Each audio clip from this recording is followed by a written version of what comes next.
One thing that's true for all moms, we have a lot of stories to tell. Some are silly, some are gross, some bring us to tears. With each story that's shared, another mom feels a little less alone. So join us as we laugh, learn, and grow together. It's the iMOM podcast. Welcome to this week's episode of the iMOM podcast. Ladies, we made it to the 100th episode. Congratulations. Nice. Do we have like an applause effect on the thing there, Bobby? Wow. Oh, everybody sit down. It's So for the 100th episode, we are doing listener mailbag, and these are some questions from listeners. And I'd like us to go around and ask the group. So Chloe, do you want to take the first one? Sure. Natalie asked, what has been one of your favorite episodes? Okay. Megan, you're up. My favorite episode was the invisible load of motherhood, which is one I think we did pretty early on, but I feel like it's just something that every mom can identify with in one way, shape, or form. Megan, I would say that I've referenced that conversation a lot too. So I think for me, learning about that has opened my eyes to something that I didn't realize I was carrying. So Pressure you're carrying, but you don't know what you're carrying. Yep. What about you, Susan? What was your favorite? Mine was teaching self-control, just because it's just a BHAG of mine. I don't think we think to teach that to our children, and yet it's one of the greatest success indicators for adulthood. Mm-hmm. Can you explain to everyone what a BHAG is? Not everyone knows what that big, is. hairy, audacious goal. Never mind, it's something we do at work. But you should do it with your children too. You should have goals. Yeah. What about you, Chloe? I really like the self-love language episode. That was mine. Oh, I'm sorry. No, it's your fault. You don't have to be a people pleaser. Well, okay. That was my favorite episode, the last one.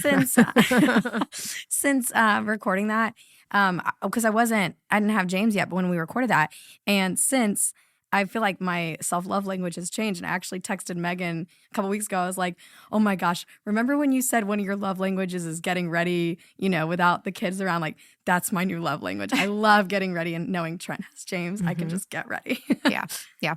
I think that I liked the taking parenting styles too far. I think that one, that might be a second for me. I thought the conversation was interesting, and it kind of reflected how we're all trying to keep up with whatever is the new thing, and not just resting in what is coming naturally to us and our natural gifting as moms. So I'll link to all these in the show notes. You can listen to them yourself if you haven't yet. Megan, you want to ask the next one? Stephanie asked, how do you know which stories about your kids are safe to share? Where does their privacy and your sharing overlap, and where should they be separate? That's a tough one. Yeah, I think some of that has to do with where are you sharing it. If you're sharing it with a friend? Well, she's asking us as the podcast. Right. But if you're sharing it with a friend, you got to know that's a trusted friend, and they're not going to spread it around, and kids aren't going to overhear. If you're sharing it on social, then is it embarrassing to the child? If you're sharing it like we do on the podcast, can you leave names out? Or it's tough. I think we do overshare today. Yeah.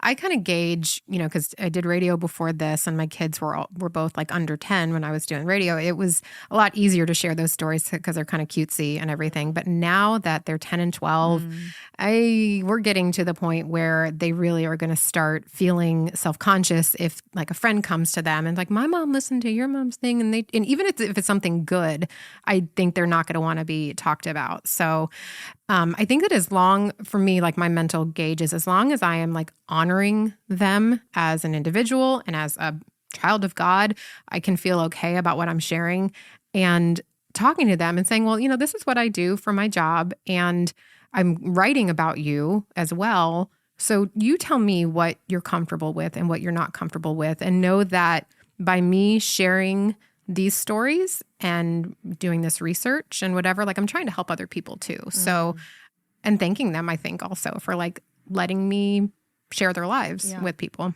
Yeah, I struggle with it because I feel like when it comes to my kids, I'm a pretty private person. I make it a point to never share any meltdowns of them or them naked or anything like that on social media. I only share very few things. And when I do, it's good little moments, because I don't know, I'm protective of them on social media. So this is different for me, because I also feel like I'm just talking to my friends, I'm just talking to you guys. And so I've definitely become more aware that there's other people listening. And I think to your point, as they get older, I'm definitely going to have to take a second look at, maybe not using their names because I have 2 boys. I can just say one of my boys. But even now too, like, I feel like, I've told some stories about James and I'm like, man, that doesn't really like paint him in a great light. But at the same time, because of what we do, you kind of have to give these examples and these stories so that people understand what you're talking about. So I think it's a really hard line to walk. I do think there's a point where you're being honest, and then they're stepping into like self-indulgent, where you're like sharing the story to get likes or to like build like drama. And when you step into that and it starts to be more about you than about the point of the conversation, I think that's when it's probably a bad place to be. So let's go on to the next one. Jesslyn said, how do you get away for some you time without feeling guilty? This one's a hard one for me. And I always feel bad, like, writing about it or whatever, because I only have my kids 50% of the time. And so I get a lot of me time. I get a lot of one-on-one time with my husband. It's different. Like we all have our own struggles in motherhood. Yeah. Me getting me time and friend time and husband time is not one of my problems, I got so little with 5 kids, I didn't ever feel guilty. If we went on a vacation without them, I'd be like, I know it's going to be hard, but yeah. So I didn't really feel too guilty. Yeah, I just try to remind myself that me time makes me a better mom, because I can really, honestly, every meltdown that I have has an invisible string that's tied back to the fact that I haven't had any me time lately. It's like I have to have that to be a better mom. Yep. Megan, do you have any way that Nope, I not feel guilty about it. Sorry, I don't. Yes. I really don't. Love it. I never do. So, I worry about them while I'm gone. Like I get very anxious when I do have something planned where I'm going to be leaving them for longer than a day, but I don't feel guilty. Megan and I just got back from London. We didn't feel guilty one bit. Susan, you want to ask the next one? Yes. Okay. Jen asked, what's one of your favorite moms from pop culture? Jennifer Gardner. I think she's adorable. Oh, yeah. I follow her. She makes me feel good. She gets on and she cooks with no makeup on in the morning. She doesn't follow the recipe. She doesn't really share about her kids, I have to say. She says funny stories. She looks for positive things in the world, but she's not afraid to talk about things she's concerned about too. So I just like her attitude. Yeah. One of mine, and I don't know if this is a favorite or just one I relate to, and I'm kind of taking this from something I read on the internet a while ago. And it's like, so the mom from Mrs. Doubtfire, how like the thing, like I used to think that Robin Williams' character was like the best and he's so much fun. And now I realize that I relate more to the mom, that she comes home from work Sally and Fields. Sally Field, and he has like farm animals in the living room. And she's like, I've been at work all day and now there's this mess, like I just feel like she was villainized in that moment of like, like, no, she is living that, working mom life. And I'm like, I feel you. Yeah. Megan and Chloe, you guys have one?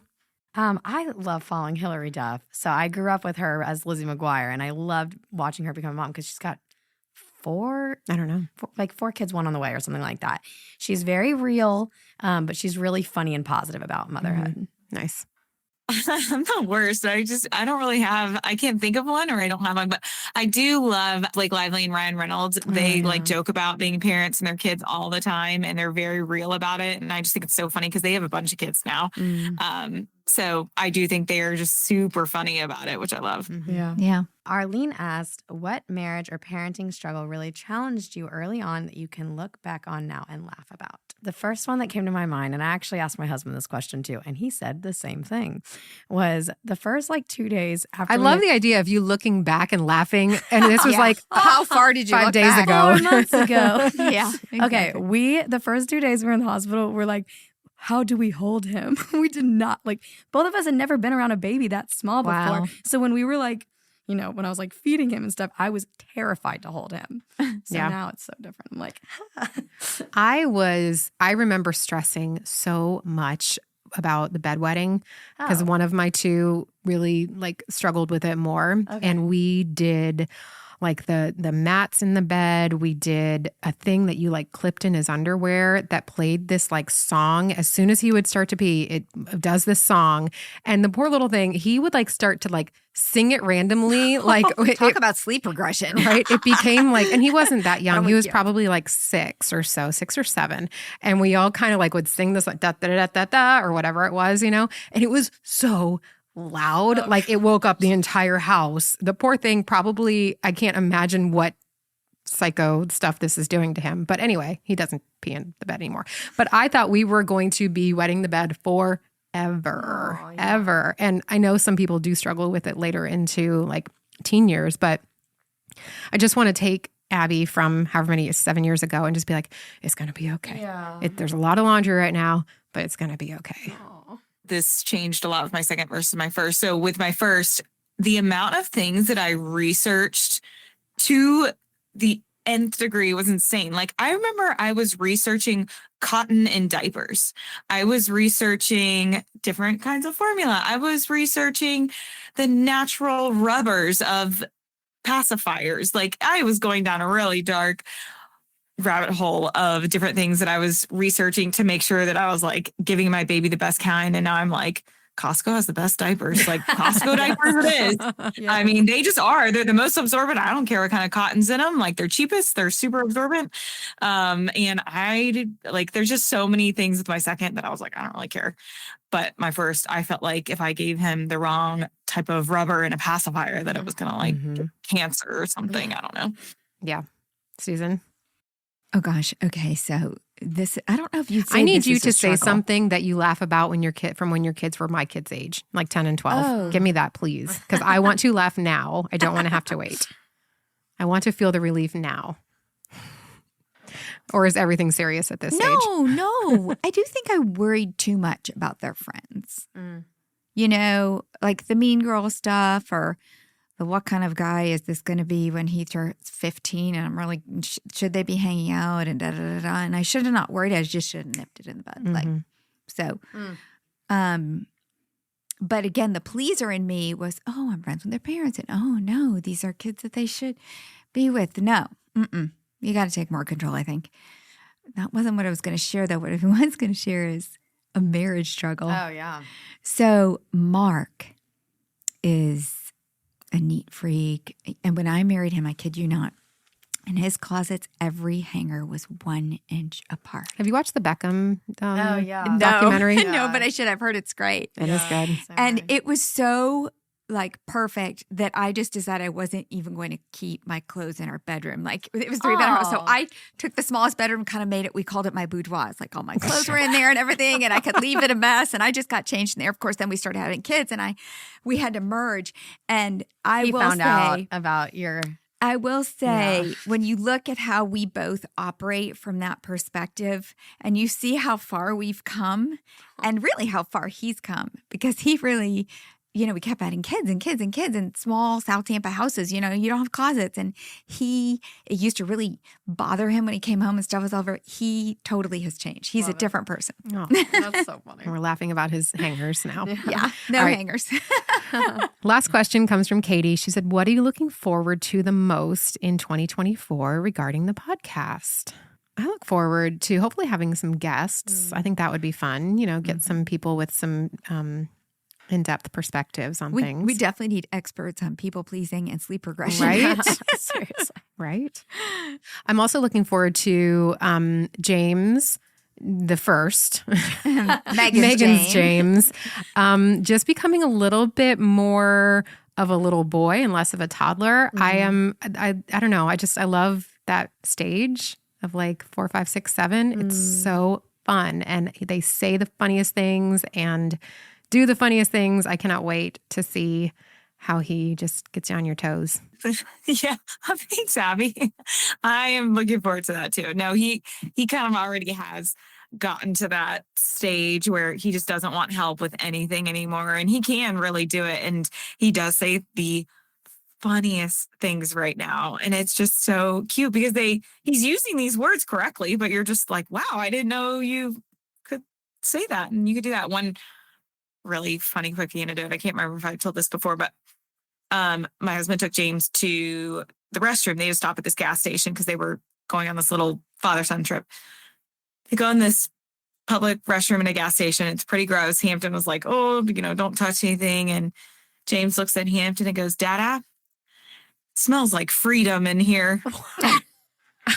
Like, what does that mean? What does that mean? And Hampton is like, yeah, you're not wrong. You're not wrong. So to him, freedom is peeing everywhere, anywhere you want. I think worse than that. And I was just like, well, these people probably were very free. Oh my gosh. You need to write that down. That's amazing. Like start a note in your phone. Hampton just started this whole book because he is just starting to say the best things. So yes, I mean, just funny. He makes me laugh all the time. Sweet. Awesome. All right, Susan, what do you got? I'm looking forward to the new studio because our All Pro Dad podcast, the counterpart to us, has been videoing theirs, and I think we need to do that a little bit. That would be kind of fun. I know. Say I'm looking forward to that. Oh, it would be fun. Just open your mind. Bobby's laughing. Bobby. I know it makes editing a lot harder. See, this is the difference. The guys never once said that to me. When I said we're going to video from the start and YouTube, they never once said, that's because they don't wear makeup. They don't do their hair. Half of them don't have hair. Everybody here looks great today. Literally, half of them do not have hair. This is true. You do. Half of us look great today. Yeah. Well, thank you so much. Oh, I didn't get to I'm so answer. sorry. I'm looking forward to Chloe not being on the podcast in 2024. I have something I'm looking forward to. I'm looking forward to contributing as a mother. Okay. Instead of just social media expert, Chloe. Being a mom is like the best thing that's ever happened to me. I love getting to talk about my Sorry, son. Trent. No, sorry. And being married to Trent. I love getting to talk about my son. I love getting to talk about all this stuff. And I like getting to talk about it with all of you. So I'm excited. Mm-hmm. Megan, did you give your answer? I think I'm looking forward to the guests that we're going to bring on. I love having Laura on. I think she is Laura Rutledge has been on a couple at this point, but she has such a great perspective. And so I'm very much looking forward to additional guests that we're I'm looking forward to somebody in this room having a girl. Not me. Not me. Not right now. Oh my gosh, I thought that was an announcement.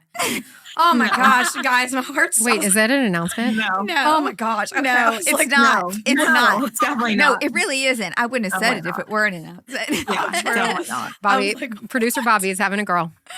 Bobby, congrats. He's already got a girl. Oh man, I'm sweating. Well, we want to say thank you so much for listening for these 100 episodes. We just love being able to talk together and receive wisdom, give wisdom, kind of go through this parenting journey together. So thank you so much for listening. Thanks for listening to the iMOM podcast. iMOM is the motherhood program of the nonprofit organization Family First.